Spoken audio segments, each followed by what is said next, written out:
Now Carvana decided to lay off 2,500 workers via Zoom. Here's the video. A leadership decision has been made that to address the imbalance by reducing the size of our operations teams, verification included. Thank you to each of you for bringing your talents to Carvana. We're very grateful. Saying goodbye is incredibly hard and sad. I know this information feels overwhelming. You're probably feeling frustrated or sad or angry and unsure about what comes next. What I can share with you is what comes next in terms of how Carvana can continue to support you through your severance package. Your personal belongings, for those of you that have personal belongings in the office, our property ops team is going to pack those up. All boxes will be labeled with your name, floor number, and desk number, and will be transferred to HQ2A tomorrow for distribution. This is a very difficult message to give, and I know that each of you will take time to process it. As appropriate for you individually, reach out to those that you know and care about you in the organization for help and support, or call our People Ops helpline to get information about how specifically this impacts you. I wish you all the best and know that we're all here to support you. You're here to support us. Listen, the same day that Carvana laid off thousands via Zoom, they made a $2.2 billion purchase. I'm going to get into that in a moment. Most of the employees were operational workers, operational positions. This comprised about 12% of their workforce. Reasoning from the CEO, an email to employees from the CEO, Ernie Garcia, reportedly blamed slower than expected growth. Carvana, which has struggled to maintain its early pandemic success, reported a net loss of $260 million in the first quarter, and its stock price is down more than 84% since the start of the year. Spokesperson continued, and I quote, "While Carvana is still growing, our company is slower than we originally prepared for in 2022. And we made the difficult decision to reduce the size of certain operation teams to better align with the current needs of the business." All right. The spokesperson also said that not all the layoffs were held on Zoom. They apparently had as many conversations as they could in person, but thousands were done on Zoom. One woman went to work just to get fired and realized Carvana had the police present in the parking lot when she was fired. Okay, here it is. You'll never see this. They let the whole night shift go. It's crazy. Yeah, these people, nobody's gonna have a job. Like, sitting at home with a little folder, no warning, and just come to work and you fired. I ain't never worked for a company to do you wrong and fire you. Like, this company righteous.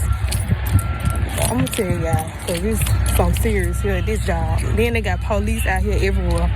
Like, what we supposed to be doing to y'all cause we getting fired? I was talking about undercover police. Look at the police right there. And there's something? There's more. These layoffs came on the very same day that Carvana announced that it would spend $2.2 billion to purchase Adisa, US business of used car auction sites from Car Auction Services. Carvana has also stated that its executives will forego their salaries for the rest of the year in order to help pay laid off employees severance packages. Well, big of them. Company-wide layoffs over Zoom are becoming more and more normative. Late last year, Better.com, the CEO went viral after conducting something similar right before the holidays. Better.com CEO, Vishal Garg, announced the mortgage company is laying off about 9% of its workforce on a Zoom webinar, abruptly informing the more than 900 employees on the call they were being terminated just before the holidays. This foolishness has to stop. This just has to stop. All right. You're laying off thousands of people on a Zoom call. You're calling the police on individuals who have given you their heart. Some of them have worked for you for years. They never did anything that would warrant a criminal response. You don't have to call the police. Did they do something previous to make you think they were violent? Because if they did, they should have been fired, right? But they were not. They were just hardworking employees. Sad, very sad.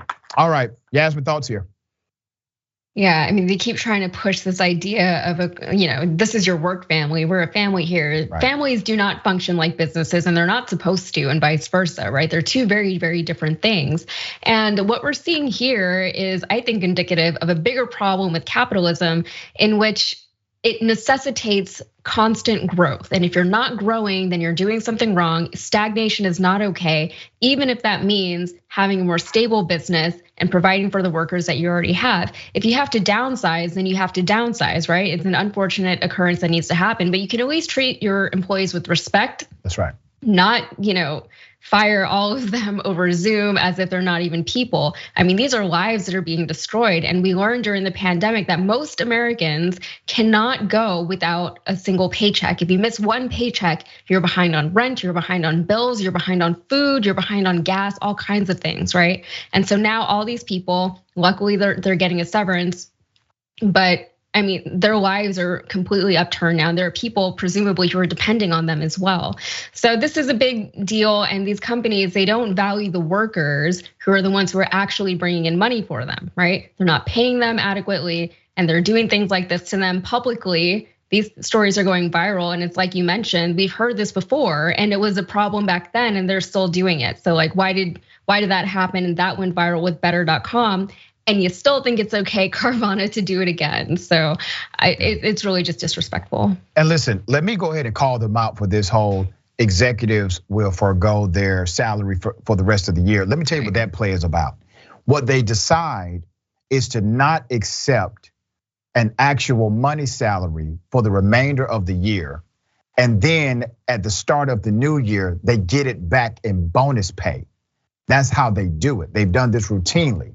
So you will see first quarter of next year that their pay has been elevated significantly to make up for what they did not get paid the year before. That's basically a PR move. These cats are already very wealthy workers and executive leaders in the company, so they don't really need the month to month or week to week. And they'll get all of their money and some next year.